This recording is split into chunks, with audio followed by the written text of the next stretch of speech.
Hello അസ്സലാമു അലൈക്കും, welcome back to my channel. കൂട്ടുകാർക്ക് എല്ലാവർക്കും സുഖമാണെന്ന് വിശ്വസിക്കുന്നു. കുറച്ചധികം ദിവസങ്ങളിലായിട്ട് ഞാൻ അനുഭവിച്ച ഒരു പ്രയാസം നിങ്ങളുമായിട്ട് ഷെയർ ചെയ്യുക എന്ന് വിചാരിച്ചു. പ്രയാസം എന്ന് പറയുമ്പോൾ ചെറിയ കാര്യമൊന്നുമല്ല. ചിലപ്പോൾ കേൾക്കുന്ന ആളുകൾക്ക് ഇത് പല രീതിയിലും ആയിട്ട് തോന്നിയേക്കാം. പക്ഷെ എന്താണെങ്കിലും ഞാൻ എൻ്റെ ഒരു എക്സ്പീരിയൻസ് നിങ്ങളുമായിട്ട് ഷെയർ ചെയ്യാമെന്ന് വിചാരിച്ചു. ഇപ്പം നല്ല മഴക്കാലമാണല്ലോ. മഴക്കാലം എന്ന് പറയുമ്പോൾ നമ്മളവിടെയൊക്കെ തോടും പുഴയും ഒക്കെ ഏകദേശം നിറഞ്ഞ് കവിഞ്ഞ് മുന്നോട്ട് പോകാറായി. ആകെ ഒരു പ്രാർത്ഥന മാത്രമേ ഉള്ളൂ, കഴിഞ്ഞ വർഷത്തെ പോലെ ഒന്നും ഞങ്ങളെ പഠിച്ചോനെ ബുദ്ധിമുട്ടിക്കരുതേ എന്ന് മാത്രമാണ്. ഇന്ന് ഞാനും ഫൈക്കാക്കും കൂടെ ഒരു സ്ഥലം വരെ പോയിട്ടുണ്ടായിരുന്നു. അതിനെക്കുറിച്ചാണെന്ന് ആക്ച്വലി ഞാൻ പറയുന്നത്. നിങ്ങൾക്കറിയാലോ, ഞാൻ ജോലിക്ക് പോകുന്ന ഒരു സ്ത്രീയാണെന്ന് ഞാൻ കഴിഞ്ഞ വീഡിയോയിലൊക്കെ പറഞ്ഞിട്ടുണ്ട്. അതുകൊണ്ട് തന്നെ എനിക്ക് യാത്ര വളരെയധികം ബുദ്ധിമുട്ടാണ് വണ്ടിയില്ല എന്നുണ്ടെങ്കിൽ. വീട്ടിൽ ആക്ച്വലി 2 കാറും ഒരു സ്കൂട്ടിയൊക്കെ ഉണ്ട്. പക്ഷേ മഴക്കാലമാവുന്ന സമയത്ത് നമുക്ക് സ്കൂട്ടി ഉണ്ടായിട്ട് കാര്യമില്ല. നമ്മൾ എത്ര തന്നെ നമ്മൾ റെയിൻ കോട്ട് ഇട്ടിട്ടും ഹെൽമെറ്റൊക്കെ ഇട്ട് പോയി കഴിഞ്ഞാൽ നമ്മൾ ആകെ നനഞ്ഞൊരു വിധമാവും. ഞാനൊരു ടീച്ചറായതുകൊണ്ട് തന്നെ ക്ലാസ്സിൽ പോകുന്ന സമയത്ത് നനഞ്ഞ് മുഷിഞ്ഞ രീതിയിൽ പോയി കഴിഞ്ഞാൽ അത് കുട്ടികളുടെ മുന്നിൽ ഉണ്ടാക്കുന്ന ഒരു ഇമ്പ്രഷൻ നിങ്ങളൊന്ന് ചിന്തിച്ചാൽ മതി. അപ്പം അതുകൊണ്ട് ഇപ്പം 2 വീലറിൽ പോവുക ഇപ്പോഴത്തെ ഈ ഒരു സാഹചര്യത്തിൽ പോസിബിൾ അല്ല. മഴ എന്ന് പറയുന്നത് അതിഭീകരമായിട്ടുള്ള മഴയാണ് കേട്ടോ. അപ്പോൾ നമ്മൾ റെയിൻ കോട്ട് ഇട്ട് കഴിഞ്ഞാലും ആകെ നനഞ്ഞ് കുതിരുന്ന ഒരവസ്ഥയാണ്. അപ്പോൾ എന്താണെങ്കിലും എൻ്റെ കാറ് കുറച്ചധികം ആഴ്ചകളായിട്ട് പഞ്ചറായി കിടക്കുകയാണ്. ഞാൻ ദൂരങ്ങളിലൊക്കെ പോകുന്ന സമയത്ത് ചിലപ്പോൾ എനിക്ക് ക്ലാസ്, ഇപ്പം ഞാൻ സ്കൂളിൽ മാത്രമല്ല കേട്ടോ പഠിപ്പിക്കുന്നത്, ട്രെയിനിങ് സെഷൻസ് ഒക്കെ എടുക്കാൻ വേണ്ടി പോകാറുണ്ട്. അപ്പോൾ ആ സമയത്തൊക്കെ ഞാൻ ഒരുപാട് വൈകിട്ടാണ് ചിലപ്പോഴൊക്കെ വീട്ടിലെത്തുക. അപ്പോൾ ആ സമയത്തൊക്കെ 2 വീലറിൽ വരുന്നത് ഭയങ്കര ഡേഞ്ചറാണ്. ഒന്നാമത്തത് സേഫ്റ്റിൻ്റെ ഇഷ്യൂ ഉണ്ട്. രണ്ടാമത്തത് 2 വീലർ രാത്രിയൊക്കെ ഓടിക്കുന്ന സമയത്ത് എന്തെങ്കിലും ഒരു ചെറിയ കല്ലിലോ എന്തെങ്കിലുമൊക്കെ തട്ടിയാൽ മതി, മൊത്തത്തിൽ ബാലൻസ് പോയിട്ട് വീഴാനൊക്കെ ഉള്ള സാധ്യത വളരെ കൂടുതലാണ്. അപ്പോൾ കാറ് ഇപ്പം പഞ്ചറായി കിടക്കാൻ തുടങ്ങിയിട്ട് ദിവസങ്ങൾ കുറേ ആയിട്ടുണ്ട്. പക്ഷെ അങ്ങനെ ഫൈക്കാക്കുനോട് പറയും എൻ്റെ കാറിൻ്റെ പഞ്ചറൊന്ന് ഒട്ടിച്ചു തരുമെന്ന്. കാരണം വീട്ടിലെത്തി കഴിഞ്ഞതിന് ശേഷം പഞ്ചറായത്. അപ്പോൾ അതുകൊണ്ട് തന്നെ ടൗണിൽ നിന്നല്ല, അപ്പം വേറൊരു പമ്പ് കൊണ്ടുവന്ന് തൽക്കാലത്തേക്ക് കാറ്റ് നിറച്ചിട്ട് പിന്നെ പഞ്ചർ ഒട്ടിക്കാൻ വേണ്ടി പോകണം. അങ്ങനെയാണ് അതിൻ്റെ ഒരു കാര്യം. അപ്പോൾ എനിക്ക് പരിമിതികൾ ഉള്ളതുകൊണ്ട് തന്നെ ഞാനത് നോക്കിയിട്ടില്ല കേട്ടോ. അപ്പം ഇങ്ങനത്തെ കാര്യങ്ങളൊക്കെ സത്യം പറഞ്ഞാൽ കെട്ടിയന്മാരാണല്ലോ നമുക്ക് ചെയ്തു തരാം. അപ്പം ഞാൻ ഫൈക്കാക്കുനോട് ഇങ്ങനെ കുറേ ആയിട്ട് പറയുന്നുണ്ട്. എനിക്ക് എങ്ങോട്ടെങ്കിലുമൊക്കെ പോകാനുണ്ടെങ്കിൽ സത്യം പറഞ്ഞാൽ എനിക്ക് ആരെങ്കിലും ആശ്രയിക്കേണ്ട ഒരു അവസ്ഥയാണ്. അപ്പം ഞാൻ പെരുമ്പലത്തെ എൻ്റെ വീട്ടിലേക്ക് പോകണമെങ്കിൽ എൻ്റെ താത്താനെ വിളിക്കണം. താത്ത പോകുന്നുണ്ടെങ്കിൽ ഓളെ കൂടെ പെരിന്തൽമണ്ണ വെച്ച് പോകണം. അങ്ങനെ 2 വീലറിൽ പോകുമ്പോൾ എനിക്ക് 2 മക്കളുള്ളതുകൊണ്ട് ഇവരെയും കൊണ്ട് പോകാൻ വയ്യ. അങ്ങനെ സത്യം പറഞ്ഞാൽ ഭയങ്കര ബുദ്ധിമുട്ടുള്ള ഒരു അവസ്ഥയായിരുന്നു. പക്ഷെ ഞാനത് ഫൈക്കാക്കുനോട് പറയുന്ന സമയത്ത് എന്നോട് പറയും, നീ XUV എടുത്ത് പോയിക്കോന്ന് പറയും. വീട്ടിലുള്ള വണ്ടികൾ ഒന്ന് ഇയോണും ഒന്ന് XUV ആണ് കേട്ടോ. ഇയോണാണ് ഞാൻ എപ്പോഴും ഓടിക്കാറുള്ളത്. അതാകുമ്പോൾ ചെറിയ നമുക്ക് പാകത്തെ വലിപ്പത്തിലുള്ള ഒരു ഷീ മോഡൽ വണ്ടിയാണ്. നമുക്ക് എവിടെ വേണമെങ്കിലും ധൈര്യമായിട്ട് എങ്ങനെ വേണമെങ്കിലും കൊണ്ടുപോകാം. XUV ആണെങ്കിൽ 7 സീറ്ററാണ്, വലിയ വണ്ടിയാണ്. അപ്പം നല്ല വീതിയും നല്ല വലിപ്പമൊക്കെ ഉള്ള വണ്ടി ആയതുകൊണ്ട് തന്നെ നമ്മൾ സൂക്ഷിച്ച് ഓടിക്കണം.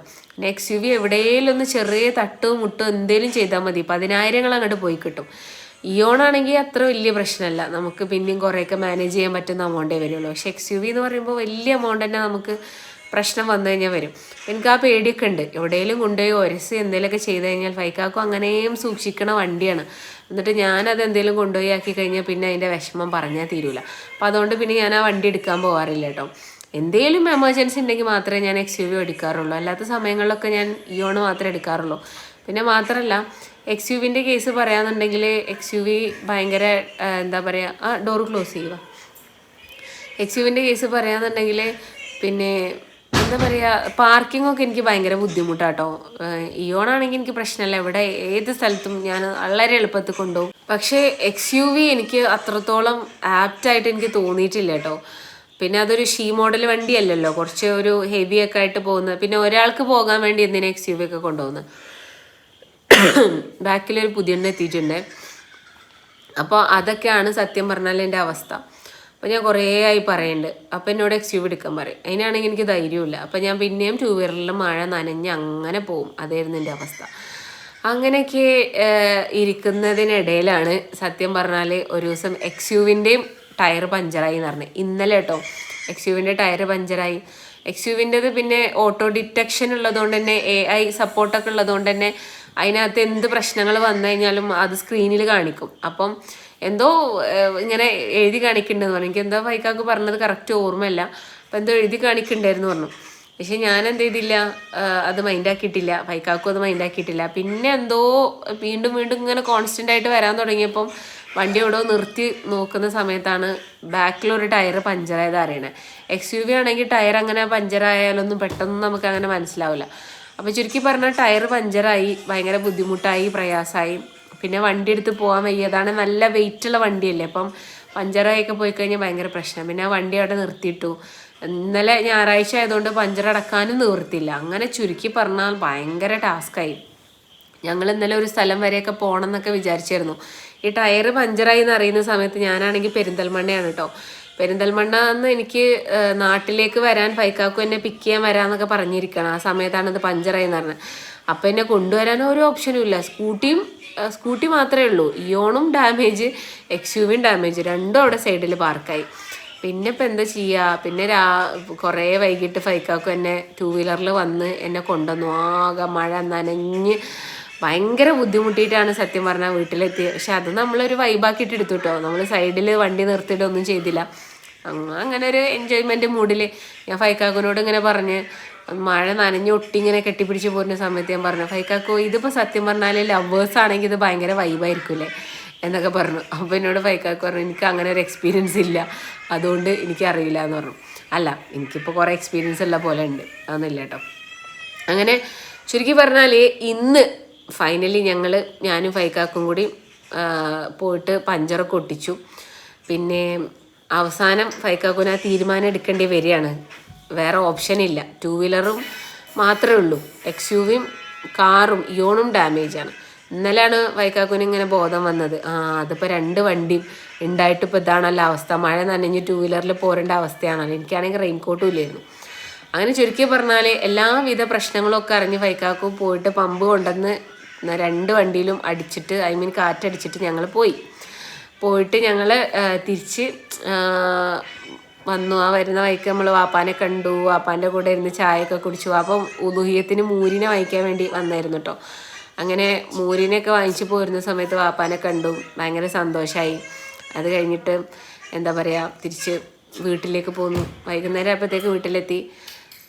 എന്താ പറയുക, കാറ് എന്ന് പറയുന്നത് വല്ലാത്തൊരു സൗഭാഗ്യമാണ്. ഇപ്പം എന്നെയൊക്കെ സംബന്ധിച്ചിടത്തോളം എൻ്റെയൊക്കെ ലൈഫ് കുറച്ചും കൂടെ എക്സ്പാൻഡ് ആയത് എനിക്ക് കാറ് 2 വീലറൊക്കെ ഓടിക്കാൻ ഒരു ഫ്രീഡം കിട്ടിയപ്പോഴാണ്. ഞാൻ ഡിഗ്രിക്ക് പഠിക്കുന്ന സമയത്തെ എൻ്റെ കയ്യിൽ ഡ്രൈവിംഗ് ലൈസൻസ് ഉണ്ട്. 2 വീലറും ഉണ്ട്, 4 വീലറും ഉണ്ട്. പക്ഷെ ഞാൻ ഓടിക്കാറുണ്ടായിരുന്നില്ല. 2 വീലർ ഞാൻ ഓടിക്കാറുണ്ടായിരുന്നു. ഡിഗ്രി കഴിഞ്ഞ ഉടനെ PGക്കൊക്കെ പഠിക്കുമ്പോൾ ഞാൻ കോളേജിൽ പോകുമ്പോഴൊക്കെ 2 വീലർ തന്നെയായിരുന്നു ഞാൻ പോയിക്കൊണ്ടിരുന്നത്. പക്ഷെ 4 വീലർ ഞാൻ അങ്ങനെ ഓടിക്കാറില്ലായിരുന്നു. എൻ്റെ വീട്ടിലാണെങ്കിലും വലിയ വണ്ടിയാണ്, XUV ആയിരുന്നു ഉണ്ടായിരുന്നത് എൻ്റെ വീട്ടിൽ കേട്ടോ. അപ്പോൾ അത് ഓടിക്കാൻ ആദ്യം തന്നെ തൽക്കാലം ഒരു 8 ഡ്രൈവിംഗ് ലൈസൻസ് കിട്ടിയ 8 H ഇട്ടിട്ട് കേട്ടോ. H ഡ്രൈവിംഗ് ലൈസൻസ് കിട്ടിയ ഒരാൾക്ക് XUV ഓടിക്കുക എന്നൊക്കെ പറഞ്ഞാൽ കോൺഫിഡൻസ് കുറവുണ്ടാകും. അപ്പോൾ അതുകൊണ്ട് തന്നെ ആ വണ്ടി ഞാൻ അങ്ങനെ തൊടാൻ പോയിട്ടില്ല. പിന്നെ എന്നെ അങ്ങനെ സപ്പോർട്ട് ചെയ്യാനൊന്നും ആരും ഉണ്ടായിരുന്നില്ല കേട്ടോ. അവിടെ വീട്ടിൽ ഡ്രൈവിങ് വാപ്പ ഒക്കെ പറഞ്ഞാൽ ഭയങ്കര ബിസി ആയിട്ടുള്ളൊരു ബിസിനസ് മാനാണ്. അപ്പോൾ അതുകൊണ്ട് വാപ്പാക്ക് ആവശ്യമുള്ള സ്ഥലങ്ങൾക്കൊക്കെ പോരും. അങ്ങനെയൊക്കെ ഞങ്ങൾ പിന്നെ ബസ്, ഓട്ടോ ഇതിലേക്കാണ് കേട്ടോ പോവുക. അവിടെ എൻ്റെ വീട്ടിലും 2 കാറുണ്ട്. താറുണ്ടായിരുന്നു, അതേപോലെ XUV ഉണ്ട്. പക്ഷെ ഞങ്ങൾക്ക് എന്തെങ്കിലും ആവശ്യത്തിന് പോകണമെങ്കിൽ ഓട്ടോയിൽ പോകേണ്ട ഒരു അവസ്ഥയായിരുന്നു കേട്ടോ. ഞാനും ഉമ്മയൊക്കെ എപ്പോഴും അത് പറഞ്ഞ് ചിരിക്കും. 2 വീലറും ഉണ്ട്. 2 വീലറിൽ പിന്നെ ഞാൻ പോവും. പിന്നെ ഉമ്മാക്കൊക്കെ എങ്ങോട്ടെങ്കിലും പോകാനുണ്ടെങ്കിൽ ആനക്കയത്തൊക്കെ ഇപ്പോൾ ഉമ്മാനെ 2 വീലറിൽ ഡ്രോപ്പ് ചെയ്ത് കൊടുക്കും. അങ്ങനെയൊക്കെ. പിന്നെ ഉമ്മ ബസ്സിനോ ഓട്ടോക്കോ അങ്ങനെ എന്താ വെച്ചാൽ പോവും. അങ്ങനെയൊക്കെ ഇരുന്ന് ഞങ്ങളുടെ ഒരു ലൈഫ്. അപ്പോൾ അതുകൊണ്ട് തന്നെ ഞാൻ 4 വീലർ ഓടിച്ച് എനിക്ക് എക്സ്പീരിയൻസ് ഇല്ലായിരുന്നു. പിന്നെ സത്യം പറഞ്ഞു കഴിഞ്ഞാൽ കല്യാണം കഴിഞ്ഞ് ഫൈക്കാക്കുവിൻ്റെ വീട്ടിലെത്തിയതിന് ശേഷമാണ് ഞാൻ 4 വീലർ ശരിക്കും ഓടിക്കാൻ പഠിച്ചത്. ഫൈക്കാക്കുവിൻ്റെ കസിന്, അതായത് ഫൈക്കാക്കുവിൻ്റെ അനിയൻ, എൻ്റെ ഇളച്ചൻ ഷിബു, ഓനാണ് സത്യം പറഞ്ഞാൽ എന്നെ കാറ് ഓടിക്കാൻ പഠിപ്പിച്ചത്. ഓന് ഭയങ്കര ക്ഷമയായിരുന്നു കേട്ടോ, ഒന്നും പറയാനില്ല. ഓടിക്കുന്ന സമയത്തേ തുടക്കത്തിലൊക്കെ നമ്മളിങ്ങനെ ലൈസൻസ് ഉണ്ട് പറഞ്ഞിട്ട് കാര്യമില്ലല്ലോ, ഓടിച്ച എക്സ്പീരിയൻസ് ഇല്ല. 3-4 വർഷം ഓടിക്കാതെ ബ്രേക്ക് വന്നു, ഒക്കെ മാറുന്നായിരുന്നു. പിന്നെ അവനിങ്ങനെ ധൈര്യം തന്ന് അങ്ങനെ ഓടിക്കാൻ തുടങ്ങി. അങ്ങനെ സത്യം പറഞ്ഞു കഴിഞ്ഞാൽ കാറും കൂടെ ഓടിക്കാൻ ഞാൻ ഇങ്ങോട്ട് സെറ്റായതിന് ശേഷമാണ് എൻ്റെ ലൈഫ് കുറച്ചും കൂടെ എക്സ്പാൻഡ് ആയത്. കുറച്ചുകൂടെ ലേറ്റായിട്ട് വീട്ടിൽ വന്നാലും നമുക്ക് സേഫ്റ്റി ഇഷ്യൂസോ കാര്യങ്ങളൊന്നുമില്ല. അങ്ങനെയൊക്കെ. അപ്പോൾ 2 വീലറും 4 വീലറും ഒക്കെ പെൺകുട്ടികൾ ഓടിക്കുക എന്നൊക്കെ പറഞ്ഞു കഴിഞ്ഞാൽ അത് വല്ലാത്തൊരു ഭാഗ്യമാണ്. അപ്പം ഈ 2 വീലറിൻ്റെയും 4 വീലറിൻ്റെയൊക്കെ ലൈസൻസ് എടുത്ത് വീട്ടിൽ വെക്കുന്ന ആളുകളോട് എനിക്ക് പറയാനുള്ളത്, ഇത് ഓടിക്കണം. ചിലപ്പോൾ തുടക്കത്തിലൊക്കെ പ്രയാസം ബുദ്ധിമുട്ടൊക്കെ തോന്നുന്നുണ്ടാവും കേട്ടോ. പേടിയൊക്കെ ഉണ്ടാവും. അതൊക്കെ മാറ്റി വെച്ചിട്ട് നിങ്ങൾ ഓടിക്കാം. എൻ്റെ ഒരു അമ്മായി ഉണ്ട് കേട്ടോ. അമ്മായിക്ക് സത്യം പറഞ്ഞാൽ 4 വീലറൊക്കെ ലൈസൻസ് ഉണ്ട്. അപ്പം അമ്മായി വണ്ടി ഓടിക്കാറില്ല. അമ്മായി പറയും എന്താണെന്നറിയില്ല, ഓവർടേക്കൊക്കെ ചെയ്യുന്ന സമയത്ത് ബസ്സിൻ്റെയൊക്കെ നീളം എന്താന്ന് പറയും. ഇതാണ് അവസ്ഥ. ഉണ്ടായിട്ട് കാര്യമില്ല. നമ്മൾ ഷെൽഫിലെടുത്ത് വെച്ചിട്ട് കാര്യമില്ല. നമ്മളത് ഉപയോഗിച്ചാൽ മാത്രമേ നമുക്ക് ലൈഫിൽ നമ്മൾ പഠിച്ച കാര്യങ്ങൾ കൊണ്ടൊരു ഉപകാരം ഉണ്ടാവുള്ളൂ.